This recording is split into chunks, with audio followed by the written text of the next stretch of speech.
इस्लामाबाद में पिछले कुछ महीनों के अंदर ईओबीआई से जुड़ा एक ऐसा फैसला हो चुका है जिसका सीधा असर पाकिस्तान के लाखों रिटायर्ड वर्कर्स की महाना आमदनी पर पड़ा है।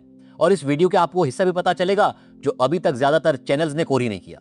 मेरा नाम अहमद है और मैं पिछले कई हफ्तों से ईओबीआई से मुताल्लिक हर काबीना फैसले, हर कमेटी रिपोर्ट और हर सरकारी अपडेट को करीब से फॉलो कर रहा हूं। जो लोग निजी शोबे में फैक्ट्री, दफ्तर या दुकान में अपनी जिंदगी लगा देते हैं, उनकी रिटायरमेंट के बाद ईओबीआई ही असल सहारा होता है। इसीलिए ये सिर्फ एक न्यूज़ अपडेट नहीं है और जो असल नंबर काबीना ने मंजूर किया है वो सुनकर आप अंदाज़ा लगा सकेंगे कि यह कदम कितना बड़ा है।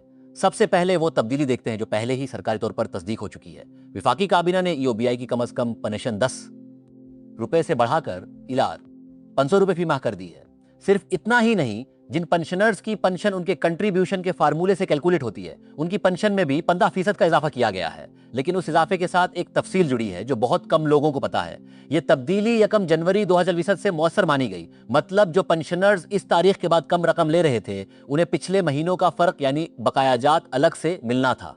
काफी लोगों तक ये बकायाजात पहुंच भी चुके हैं और ये बात आगे चलकर अहम हो जाती है। अगर आपको लगे कि ये एक छोटी सी एडजस्टमेंट है, ये अकाल लगे कि ये एक छोटी सी एडजस्टमेंट है, तो ये आदाद व शुमार जरा देखिए। जिन पेंशनर्स ने तवील अरसे तक ईओबीआई में कंट्रीब्यूट किया है, उनकी कैलकुलेटेड पेंशन अब 30,000 रुपए से भी ज्यादा तक पहुंच सकती है। पूरे मुल्क में हर माह तकरीबन 10 अरब रुपए सिर्फ ईओबीआई पेंशन पेरोल के जरिए डिसबर्स हो रहे हैं। लेकिन सवाल यह है कि क्या ये पूरा पैसा वाकई हर अहल पेंशनर तक वक्त पर पहुंचा? सच ये है कि नहीं? उकाड़ा जैसे कुछ अजला में 300 से ज्यादा पेंशनर्स ने रिपोर्ट किया कि उन्हें बढ़ी हुई रकम के बजाय पुराने 10 रुपए ही मिलते रहे और मकामी ईओबीआई दफातर भी इस फर्क की वजह साफ तौर पर बयान नहीं कर पाए। यह बताता है कि सिर्फ ऐलान सुन लेना काफी नहीं होता, अपनी अदायगी खुद वेरीफाई करना भी इतना ही जरूरी है। इसीलिए ईओबीआई का ऑनलाइन शिनाख्ती कार्ड नंबर पर मबनी चेक सिस्टम काम का है, जहां कोई भी अपना शिनाख्ती कार्ड नंबर डालकर रजिस्ट्रेशन और अदायगी की हिस्ट्री देख सकता है। अहलियत का उसूल सीधा है, कम अज कम 5 साल का बेमाशुदा कंट्रीब्यूशन रिकॉर्ड और उम्र की शर्त मर्दों के लिए 600 साल।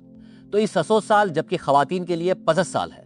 अगर घर में कोई इस मयार पर पूरा उतरता है, लेकिन अभी तक जो कुछ बताया गया वो सिर्फ कहानी का पहला हिस्सा है। अप्रैल 2016 में खुद ईओबीआई के अंदर से एक बात सामने आई जो इस पूरी तस्वीर को बदल देती है। एक सीनियर अहदेदार ने खुद तस्लीम किया कि मौजूदा 500 रुपए की कम अज कम पेंशन इस महंगाई के दौर में काफी नहीं है।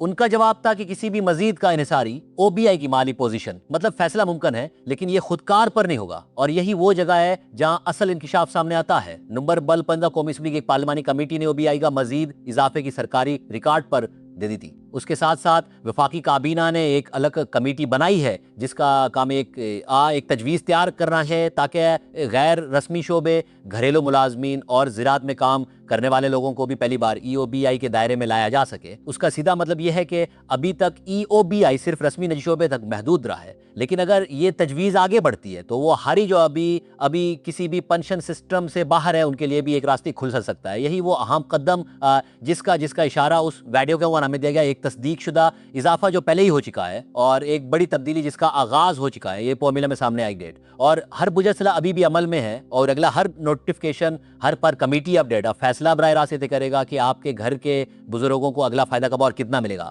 इसीलिए उस चैनल से जुड़े रहना से तजवीज़ जब भी कोई नया अपडेट आएगा आप लोगों में शामिल होंगे जिन्हें सबसे पहले पता चलेगा, ताकि अपना हक अहमुल होंगे से जिन्हें इसी पहले पता चले आप लेगा, चाहे वो बकायाजात हों या नया इजाफा क्लीम करने में आप कभी पीछे ना रहें। अपने घर के बुजुर्गों तक पूरा मान जरूर पर पहुंचना चाहिए, क्योंकि उनका हक उन्हीं तक पूरा और वक्त पहुंचना चाहिए, क्योंकि वो जो सुजग उस वक्त